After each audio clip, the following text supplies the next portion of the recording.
Hi everyone, it's Monday morning. It's just gone 8:30 and the sun is shining. It's light. I am so happy about it being lighter in the mornings. I love the winter for curling up and being cozy, but I do love the sunlight as well. Welcome to today's video. I thought I would do a book haul today, and then I also want to rearrange my bookshelves because yesterday I had a sort out of all my non-fiction books. I will insert some Instagram stories of that, and all my poetry, and sorted them all out, and it was just very satisfying, and now they look very tidy. And I would like to now do that for this bookcase here, which is not looking tidy. So the top two shelves of that are the end of fiction, then I have short story collections, and then underneath I've got children's picture books and graphic novels, and it's just in a bit of a mess. So let us sort that out after we've gone through the book haul. If you would like to know how my day is going so far, right, I dropped my electric toothbrush in the toilet, so hoping that the day improves from here. And also wanted to say, for anyone who is interested, I've just launched my group writing workshops for this season. I tend to run them 3 times a year. This one is in February. Well, there are several. These ones are in February. There are 5 of them. Some of them are for poetry, some for short stories, some for creative non-fiction. If you're new here, hi, I'm an author. I also teach writing and am a freelance editor. So if you would like to join me for some writing, I will leave the writing workshops linked at the top of the description box. They're all obviously online, and you can take part wherever you happen to be. Beginners very welcome, and people who have been writing for a while are also very welcome as well. All right. Let us get on to the book. So the first one is my most anticipated book release for January. This is The Raptures by Jan Carson. I think Jan had been on my radar for a while with the Firestarters, but the first thing of hers that I read was in the BBC National Short Story Award last year. Or the year before, no, the year before, in 2020. And hers was my favourite short story that was shortlisted that year. It made me cry, but the kind of crying that really catches you unawares. And I will link the story itself in the description box down below. I think they did readings on BBC4, and if that's still available, I'll link it.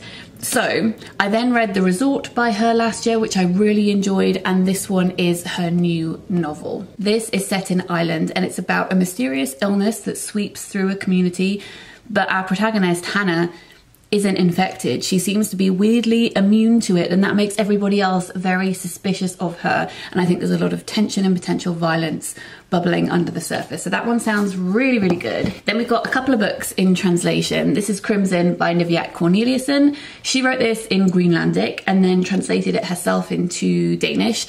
And then it was translated from Danish into English by Anna Hellega. If I'm going to be really reductive, having not read it and having just read the blurb, I would say that it sounds like Nordic Sally Rooney, and I'll be more accurate and helpful once I have read the book. But essentially it's about 5 friends who appear to be having various different identity crises, and they're all sleeping with each other, and it's a coming of age story. But it also seems to be told in lots of different formats. I'm not wanting to give any spoilers or spoil myself. There are some text messages in here and emails, and sometimes I really like that, and sometimes I feel it's unnecessary. So we'll see how I feel about this particular book once I have read it. And then I bought Bae Suah's new book, which is Untold Night and Day. I say new, it's not actually that new, is it? It came out a couple of years ago. It came out in English in 2020. This is translated from the Korean by Deborah Smith.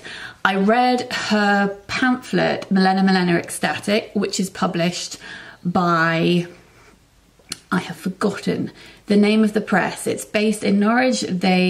Strangers Press, that's it. They publish a series of pamphlets for different languages. So there's a series of Korean work in translation, a series of Japanese work in translation, and also a Dutch series as well.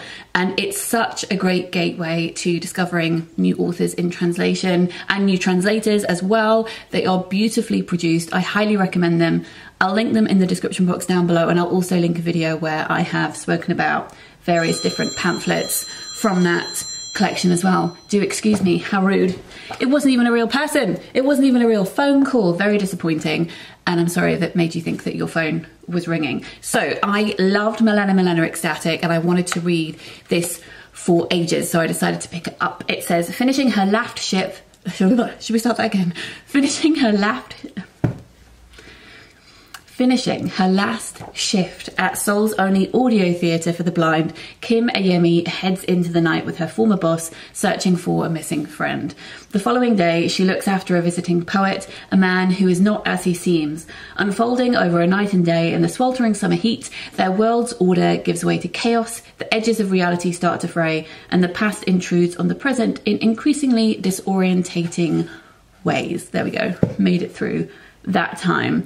There are some books that I can't show you because they are for secret TBR videos. Ooh, very exciting. I mean, they'll be coming very soon. I just don't want to repeat myself to you rather than being secretive, so I'm keeping those for those vlogs. But the next one that I've bought that's not for a secret reading vlog, this is Comfort Me with Apples by Catherynne and Valente. I have loved a lot of her books and I have not liked some of her books, but this one intrigued me and I've heard great things from people who I respect. So this is a very, very small book. It's describing itself as a thriller. I am imagining that it's going to be a little bit like Mrs. March, and that's why I purchased it, because that was the vibe that it was giving me. And if you haven't watched my best of video, spoiler, Mrs. March was my favourite book of 2021. It says, Sophia was made for him, her perfect husband. She can feel it in her bones. He is perfect. Their home together is perfect.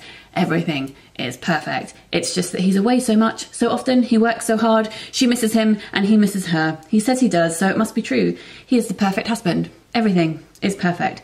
But sometimes Sophia wonders about things, strange things, dark things, the look on her husband's face when he comes back from the long business trip, the questions he will not answer, the locked basement she is never allowed to enter, and whenever she asks the neighbours, they can't quite meet her gaze. I'm guessing from that blurb that this is a Bluebeard retelling, but I do not know because I have not read it yet, but I will report back. I would like to do a reading vlog soon where I read lots of wintry books that have been sitting on my shelves, not Christmas books, because Christmas has been and gone, but wintry books, and this is one of the books I would like to add to that pile. I was sure I already owned this, but apparently I don't. So this is Bird of Winter by Alice Hiller, and this is a poetry collection that's published by Liverpool University Press. I want to read you the beginning of this poem called December 1976, which is what enticed me to pick it up. I want to sleep, curled up in the bottom of the freezer, where the lost petits pois lie like bullets among the plucked pheasants. Oh, let me be naked in clear plastic and ice myself to a lolly so nothing can fit inside me. Intrigued. Then, another reading vlog that I would like to do. I have too many ideas for reading vlogs. They will come over the course of this year and probably future years, but one vlog I would like to do is reading classic crime, and I have 3 books here that fit into that category. This is a book I've been meaning to buy for ages, and I was going to pick it up when I next went into Persephone Books, but I have no idea when that is going to be, given I still have not been, sorry, my phone is being rude again, have not been into a bookshop since February 2020, and Persephone Books has now left London and moved to Bath. If you live in Bath, I'm very happy for you. I'm sad for me. So I decided to buy this through their website online. So this is Still Missing by Beth Gutcheon. And this is the one I think that has intrigued me the most since the very first time I went into their shop. And I have no idea why I didn't buy it beforehand. I think maybe because I wasn't reading as much crime 5-6 years ago, and it's only in recent years that I have been sucked back into that genre, which I used to read all the time when I was a teenager. Now, Persephone Books do not have blurbs on the French flaps, but I do think this is about a mother whose son goes missing, and it's a late classic for them because I think this was published in the 1980s. Yes, so the author herself was born in 1945, but this was a book that she wrote in the 80s. So this is unusual for them because they normally publish books from the early 1900s or at least mid 1900s. But this one, excited to get to. And then I have 2 that have been sent to me that I requested for review from, oh no, this one is not from Pushkin. We have one from Pushkin and one from Canongate, I think. Yes. So firstly, we have this, which is an old one that has been reissued. So this is Masako Towaga's The Master Key, which is translated from the Japanese by Simon Grove. I just love the sound of this blurb. It says, the K apartments for ladies in Tokyo conceals a sinister past behind each door. A woman who has buried a child, a scavenger driven mad by ill health, a wife mysteriously guarding her late husband's manuscript, a talented violinist tortured by her own guilt. The master key, which opens the door to all 150 rooms, links their tangled stories, but now it has been stolen and tricks are afoot. It just sounds very dark. The third one is not a classic crime. I lied. I thought it was from Pushkin because it is packaged similarly, but this is actually from Canongate, and it's a new book that's coming out in March. I've got the press release here. So this is The Old Woman with the Knife by Gu Byeong-mo, and it's translated from the Korean by Chi Young Kim. It says, Hawklawn is a 65-year-old female contract killer considering retirement. A fighter who has experienced loss and grief early on in life, she lives in a state of self-imposed isolation, just with her dog, who is called Deadweight, for company. While on an assassination job for the disease control company she works for, she makes an uncharacteristic error, causing a sequence of events that brings her past well and truly into the present. And it says that this is for fans of Ottessa Moshfegh and Killing Eve and Lullaby by Leila Slimani. That ticks all of my boxes, so I'm intrigued by that one. This is a non-fiction book that's going on my fairy tale shelves, which was a gift from my editor at Thames and Hudson for Christmas. This is The Fairies in Tradition and Literature by Catherine Briggs. And I know that Roger worked with Catherine when he worked at Routledge. So this is a book that they worked on together, which is all about fairy tales in British folklore, which is very lovely of him. And then we've got this, which was one of my most anticipated releases of last year. It was supposed to come out, I think, in November and got pushed back a little bit. This is A Face for Picasso by Ariel Henley. Ariel wrote one of my favourite essays in Disability Visibility, which was one of my favourite books last year. She's writing about living with facial disfigurement. This is her memoir, and I'm sure it's going to be brilliant. So that one is high up on my TBR. Now this book I haven't unwrapped, but I do know what it is. Let me quickly take it out of its bags to stop the rustling. This is They by K. Dick, and this is published by Faber, reissued by Faber. And I'm excited by this because I love the sound of the premise of this, which is why I requested it for review. But also, this series of books was the series that published or republished Mrs. Caliban by Rachel Ingalls last year, and that ended up being one of my favourite books of the year. So this is They by K. Dick, and it was first published in 1977, and this is coming out, I think it's out in February this year. The reissue is. This is Britain, but not as we know it. They are coming closer. They begin with a dead dog, shadowy footsteps, confiscated books. Soon the National Gallery is purged. Eerie towers survey the coast. Savage mobs stalk the countryside, destroying artworks and those who resist. I do love a bit of classic dystopian, so I'm excited for that. And then finally, before we move on to the shelf rearranging, I decided to purchase two more Ottessa Moshfegh books because I have loved My Year of Rest and Relaxation and also Death in Her Hands, which also was one of my favourite books of last year. So I picked up Eileen, which was the one that kind of introduced her to a wide audience, I think, because it was shortlisted for the Man Booker Prize back in 2016. It is set over the Christmas period, and our main character, Eileen, is trying to navigate the world. She has a father who is an alcoholic, and her job is being a secretary at a boys' prison, and then she falls in love with this woman and becomes absolutely infatuated with her, and that causes her to do very questionable things. It just sounds very Ottessa Moshfegh, and this is her short story collection, which is Homesick for Another World, and I'm really excited to see how she handles that form because her writing is so punchy, and I think that she's going to be brilliant at writing short stories. I'm not going to read the blurb because it doesn't really say much about the stories inside it, so I will just say I purchased this book. It is by an author that I really like, and it's going on my shelf. In fact, it's going to go on this shelf because this is the short story shelf. So let me do some time lapses of clearing out this bookcase, rearranging things, and I will pause the time lapse every so often to talk to you about the books. But right now I need to go and give a talk virtually about disability in publishing, and then I will come back to you when I'm on my lunch break. So I'll see you later. Alright, as you can see, this is a hot mess. So we've got stuff at the top that wouldn't fit on the shelves that I've just been putting there and ignoring. And then the next two shelves are the end of the alphabet for fiction, which I arrange by author surname. So I need to sort out those, and then below that we've got 2 overflowing shelves of short story collections, which actually kind of go into this bit in the middle here too. And then we've got picture books and graphic novels and okay, right, we just need to get everything off these shelves. I want to take everything off. I want to look every book in the eye and say, do I still need you? Have a pile to be given to neighbours. I put stuff outside our house, and our neighbours are always very grateful for books and stuff.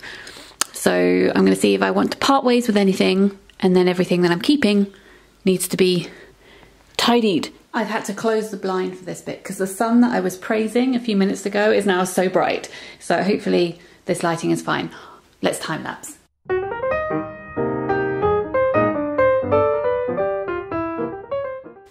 These books I'm going to be keeping. These are the Fairlight Moderns, which are great if you were looking for some short reads. I don't tend to keep books unless there's a high probability that I think I'm going to reread them, but I can't bring myself to get rid of any of my Jeanette Winterson books or any of my Virginia Woolf books, just in case. And they do take up a lot of space on my shelf, but I think that's just how it's going to be. And I don't think I'm even sorry about it. Though actually I say that, I think there's one Jeanette Winterson book I am going to part ways with, and that is Wait, which is about Atlas and Heracles or Hercules. I don't think I will reread this one. So this one can go to another home. Every time I see this on my shelf, this is The Yield by Tara June Winch, I remember that I need to read it. So I really need to read it in 2022 because I've heard nothing but amazing things about this book. So please hold me accountable. Thank you very much.